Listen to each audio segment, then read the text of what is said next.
தற்போதைய அண்மை செய்தியை பார்த்துக் கொண்டிருக்கிறோம். புதிய தலைமைச் செயலாளராக நியமிக்கப்பட்ட முருகானந்தம் தற்போது பொறுப்பேற்றிருக்கிறார். தமிழ்நாட்டின் 50வது தலைமைச் செயலாளராக முருகானந்தம் தற்போது பொறுப்பேற்றிருக்கிறார். இது தொடர்பான அண்மை செய்தியையும் புகைப்படத்தையும் பார்க்கிறோம். தலைமைச் செயலாளராக இருந்த சிவதாஸ் மீனா தமிழ்நாடு ரியல் எஸ்டேட் ஒழுங்குமுறை ஆணையத்தின் தலைவராக நியமிக்கப்பட்ட நிலையில் தற்போது தமிழ்நாடு அரசின் புதிய தலைமைச் செயலாளராக மூத்த IAS அதிகாரி முருகானந்தம் நியமிக்கப்பட்ட நிலையில் அவர் தற்போது பொறுப்பேற்றுக் கொண்டிருக்கிறார். அண்மை செய்தியாக பார்க்கிறோம்.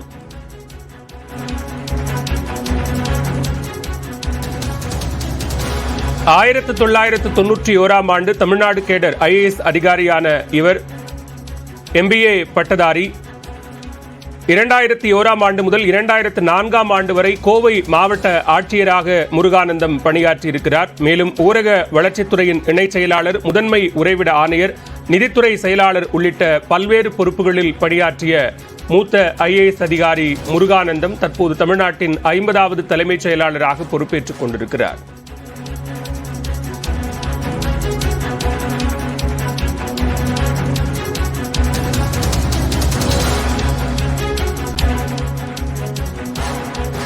கூடுதல் தலைமைச் செயலாளர் அந்தஸ்தில் முதலமைச்சருடைய தனிப்பிரிவு செயலாளர் பணியில் இருந்த நிலையில் தற்போது தமிழ்நாடு அரசினுடைய 50வது தலைமைச் செயலாளராக முருகானந்தம் பொறுப்பேற்றிருக்கிறார். தலைமைச் செயலாளராக இருந்த சிவதாஸ் மீனா ரியல் எஸ்டேட் ஒழுங்குமுறை ஆணையத்தினுடைய தலைவராக நியமிக்கப்பட்ட நிலையில் மூத்த IAS அதிகாரியான முருகானந்தம் தற்போது தமிழ்நாட்டின் 50வது தலைமைச் செயலாளராக நியமிக்கப்பட்ட நிலையில் தற்போது அவர் பொறுப்பேற்றிருக்கிறார்.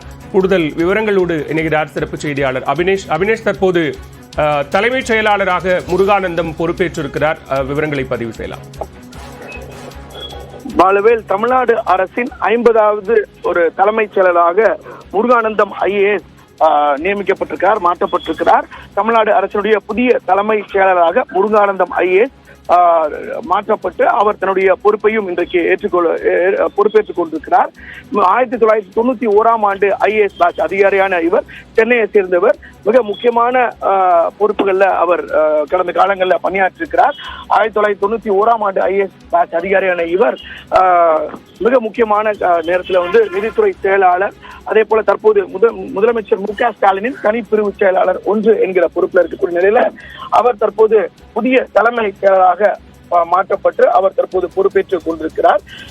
முருகானந்தம் IAS அவர்களை பொறுத்தவரை சென்னையை பூர்வீகமாக கொண்டவர். ஒரு பொறியியல் பட்டதாரி. பிறகு MBA அட்மினிஸ்ட்ரேஷன்ல பயின்ற பிறகு 1991 ஆண்டு IAS தேர்ச்சி பெற்று தன்னுடைய IAS பணியை தொடங்கியவர். கடந்த 2001 ஆண்டு முதல் 2004 ஆண்டு வரை கோவை மாவட்டத்துடைய ஆட்சியராகவும் அவர் பணியாற்றியவர் அப்படிங்கிறதும் மிக முக்கியமான ஒன்று. இந்த நேரத்துல கடந்த அதிமுக ஆட்சியில பல்வேறு பொறுப்புகள் இருந்தவர். அதற்கு பிறகு திமுக ஆட்சி கடந்த 2021 ஆண்டு பொறுப்பேற்றவுடன் மிக முக்கியமான நேரத்துல நிதித்துறை செயலராக அவர் பொறுப்பு வகித்திருந்தார். 2 முறை நிதிநிலை அறிக்கை தயார் செய்வதில் அவர் மிக முக்கியமான ஒரு பங்காற்றியவர் அப்படிங்கிறதும் குறிப்பிடத்தக்கது. அந்த 2 ஆண்டுகளுக்கு பிறகு முதலமைச்சர் MK ஸ்டாலினின் தனிப்பிரிவு செயலாளர் 1 என்கிற அந்த பொறுப்புக்கு அவர் பணியிட மாற்றம் செய்து தற்போது அந்த பதவியில் இருந்து வருகிறார்.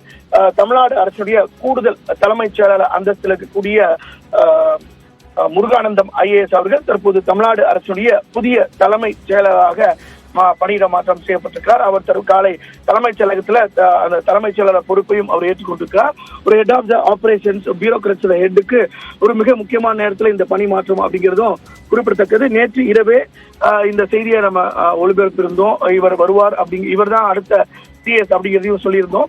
இந்த நேரத்தில் அந்த அதிகாரப்பூர்வ அறிவிப்பு காலை 9:35 மணிக்கு அதிகாரப்பூர்வமாக வெளியிடப்பட்டிருக்கிறது. என்னுடைய மனைவி அவர்களும் தமிழ்நாடு அரசுடைய மிக முக்கியமான துறையினுடைய செயலராக IAS அதிகாரியாக இருக்கிறார் திருமதி சுப்ரியா சாகு அவர்கள். எனவே முருகானந்தம் IAS பொறுத்தவரை அவர் பல்வேறு பொறுப்புகள்ல பணியாற்றிருக்கிறார்.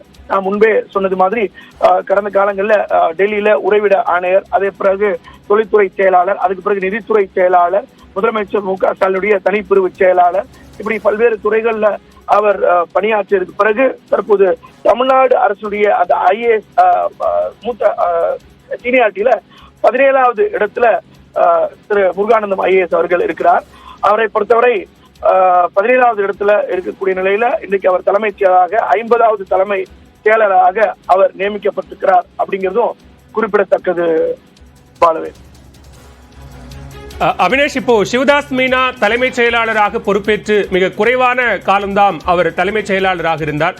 தற்போது முதலமைச்சரனுடைய வெளிநாட்டு பயணத்திற்கு முன்னதாக தலைமைச் செயலாளர் மாற்றம் என்பது நிகழ்ந்திருக்கிறது. ரியல் எஸ்டேட் ஒழுங்குமுறை ஆணையத்தினுடைய தலைவராக சிவதாஸ் மீனா நியமிக்கப்பட்டிருக்கிறார். இந்த மாற்றம் வழக்கமான நிர்வாக ரீதியிலான மாற்றம் தானா அல்லது வேறு காரணங்கள் இருக்கிறதா?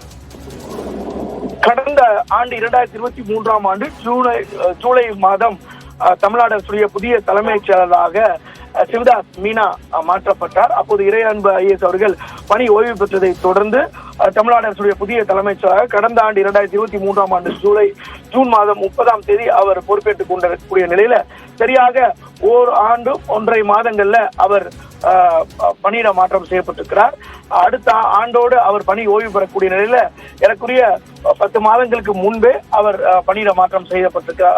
அவினேஷ், நீங்க தொடர்ந்து இணைப்பில் இருங்க, நம்ம பேசலாம். நம்மோடு தொலைபேசி வாயிலாக இணைந்திருக்கிறார் பத்திரிகையாளர் திரு ஷபீர் அவர்கள். ஷபீர், வணக்கம். தற்போது தமிழ்நாடு அரசினுடைய புதிய தலைமைச் செயலாளராக முருகானந்தம் நியமிக்கப்பட்டிருக்கிறார். இந்த மாற்றம் தொடர்பான அறிவிப்பு வெளிவந்திருக்கிறது. மிக குறிப்பாக அவர் பதவியும் தன்னுடைய பொறுப்பையும் ஏற்றுக்கொண்டிருக்கிறார். எப்படி பார்க்கிறீங்க இந்த மாற்றத்தை? இல்ல, இது ரொம்ப ஒரு முக்கியமான ஒரு மாற்றம். ஏன்னா சீஃப் செக்ரட்டரி போஸ்ட் அப்படின்றது ரொம்பவே முக்கியமான, ரொம்பவே சென்சிட்டிவான ஒரு போஸ்ட். டிஎம்கே கவர்மெண்ட்டை பொறுத்த வரைக்கும் ஒரு ஜெனரல் ஃபீலிங் என்னவாக இருக்கிறது அப்படின்னா, அந்த ஆபீசர்ஸ் சாய்ஸ்ல திமுக சில தவறுகளை செய்து விட்டது. கடந்த 3 ஆண்டு காலமாக உங்களுக்கு பாத்தீங்கன்னா பியூரோக்ரசியில அவர்கள் தேர்ந்தெடுத்த அதிகாரிகள், அந்த அதிகாரிகளுடைய நடவடிக்கைகள், அதுக்கப்புறம் அவர்களுடைய செயல்பாடுகள் எல்லாம் ஒரு விதமான இந்த அரசுக்கு எதிராக ஒரு விமர்சனத்தை ஏற்படுத்தி இருக்கிறது அப்படின்றது ஒரு பொதுவான ஒரு பார்வையாக இருக்கிறது. அது பியூரோக்ரசிக்குள்ளேயும் இருக்கு, அதே போல பொலிட்டிக்கலாவும் அந்த பார்வை என்பது இருக்கிறது.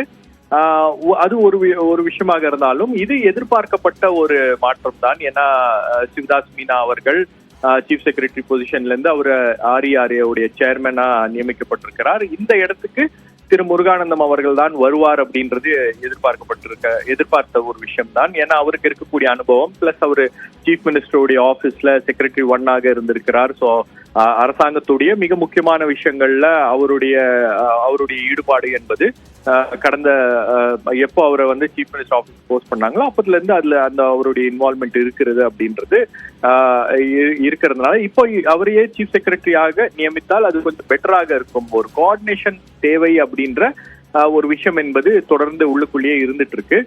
ரெண்டாவது, நீங்க இந்த IAS ஆபீசர்ஸ மானிட்டர் பண்றது, அவங்களுடைய ப்ராக்ரஸ மானிட்டர் பண்றது. ரெண்டாவது, அந்த கவர்மெண்ட்டுடைய எல்லா விஷயங்களும் சீஃப் செக்ரட்டரியுடைய பார்வைக்கு வந்துதான் அது ப்ராசஸ் ஆக வேண்டும் அப்படின்னும் போது அது ஒரு மிகப்பெரிய ஒரு பணியாக இருக்கிறது. அப்போ நன்றி ஷபீர், விரிவான விவரங்களுக்கு.